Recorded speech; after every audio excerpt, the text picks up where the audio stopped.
Carol Burnett's acting career started in the New York theater scene before landing a role as a regular guest star on The Gary Moore Show back in 1969. She then managed to catch the eye of CBS execs who proposed the idea she get set up with her own show in 1967. With the help of her husband and fellow television visionary Joe Hamilton as executive producer, Burnett made history by becoming the first woman to host a TV variety show. The Carol Burnett Show had a very successful run for 11 seasons and 279 episodes, and earned several Emmy Awards during its time on the air. Carol Burnett is now 87 years old and still going strong. She still takes the occasional acting role and maintains a celebrated reputation as being one of the most influential figures in classic TV history. It's only fitting we celebrate this legendary comedian's life and career by delving into some of the most intriguing behind-the-scenes facts related to the eponymous program that put her on the map. Stick around to find out how a chance encounter with a complete stranger served as the catalyst for Carol finding her way to the spotlight. We'll get to that in a second, but first let's take a little peek at Burnett's teenage years. It seems like not everyone believed in her life goal to become an actor, but that didn't stop her from chasing her dreams. Carol Burnett's mom insisted she become a writer. Moms can be notoriously hard to please. When Burnett was a teen, she would often express her desire to pursue a career path in theater, but her mother had other plans for her. Every time Carol would bring the subject up, her mom would always attempt to deter her by recommending she instead focus her studies on becoming a writer. "You can always write, no matter what you look like," she would always add. Yikes, way to be supportive. A chance encounter with a stranger helped launch her career. While she was attending UCLA and approaching graduation, Burnett and several of her drama student peers were invited to a leaving professor's home for a farewell party. While she was there, she performed a scene from a popular musical at the time. Burnett was always insecure about her physical looks and assumed everyone thought she had bombed the performance. Later on that evening, while at the buffet, Carol was stuffing her purse with cookies to take home to her grandmother, and a mysterious man she'd never met before approached her. He complimented her performance and inquired about what she planned to do with her career. She told him she'd always dreamed of moving to New York to perform on Broadway, but seeing as though she didn't have enough cash in her purse to buy gas, she wouldn't likely reach her goal anytime soon. The man offered her a $1,000 interest-free loan to help her get started on several conditions. 1, she repay the debt within 5 years. 2, she never reveal his identity. 3, that once she found success that she pay it forward by passing a similar kindness on to another individual in need. After spending the weekend reflecting on the offer and seeking the counsel of her mother and grandmother, who both warned her to avoid the mystery man, as he likely was concocting some kind of nefarious plot, she decided to take a leap of faith and accept the loan anyway. Vicky Lawrences fan letter. Vicky Lawrence got a short pixie-style haircut while she was still in high school. Several of her classmates pointed out she strongly resembled Carol Burnett. Vicky's mother egged her on to write Burnett a letter. When she did, she enclosed a photo of herself with a newspaper clipping that announced the upcoming California Miss Fireball contest, which she planned on entering. Lawrence was shocked when Burnett, who was 7 months pregnant at the time, showed up to the event to show her support. When Burnett gave birth to her baby, Lawrence brought a bouquet of flowers to the hospital, thinking she could just drop them off and be on her way. When the nurse saw her, however, she mistook Vicky for Carol's half-sister Chrissy and led her to Carol's room to see the baby. Whoops. Lawrence ended up with a role on The Carol Burnett Show.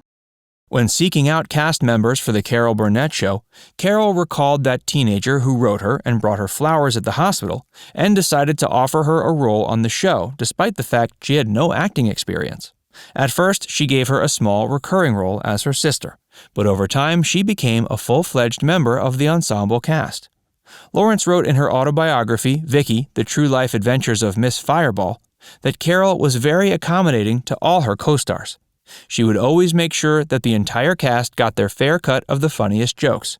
But she also noted it was co-star Harvey Korman who went out of his way to take her on as a mentee and teach her all about comedic timing, act sense, and working with various kinds of stage props. The Q&A segment was her husband's idea. Not only was Joe Hamilton Burnett's husband and best friend, but he also served as the show's executive producer.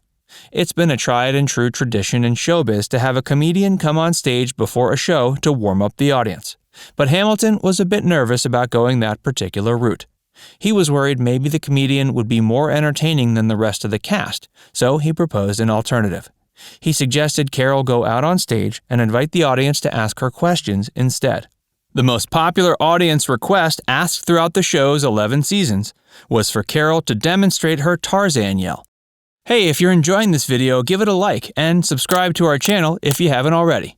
And stick around for the rest of the video. We have the inside scoop on how some of the funniest sketches from the show were conceived, so stay tuned. Burnett's Tarzan yell doubled as a type of personal identification. While shopping for leggings at Bergdorf Goodman in New York City one day, a sales associate came up to Burnett and asked her for an autograph for her grandkids, which she happily did. But when it came time for Carol to check out, she made the startling realization she had forgotten to bring her driver's license or any other identifying document, which proved to be a problem because she was trying to pay with a check. After asking to see some kind of ID, Burnett informed the woman who just 10 minutes ago had asked for her autograph she was ID-less. The manager came over and agreed he would take the check only if Burnett agreed to do her signature Tarzan yell. Carol agreed to the terms and belted out a loud guttural sound that prompted a skittish security guard to burst through a door and aim his gun at her, thinking she was trying to rob the place. Levi Wagoner was in fact the first Playgirl centerfold. Joe Hamilton sought out a handsome and charismatic Rock Hudson type of performer when seeking out an announcer for the Carol Burnett Show. Wagoner had previously worked as a door-to-door encyclopedia salesperson before landing the role. Not only did he have the qualifying good looks, but also one heck of a sense of humor about the whole thing. He even remained a good sport after being subjected to lighthearted jabs and teasing from his co-stars after bearing it all for the centerfold of Playgirl magazine's first issue in 1973. Harvey Korman was the first to be cast. Korman already had a regular role on The Danny Kaye Show when the Carol Burnett Show producers were looking for Carol's perfect right-hand man.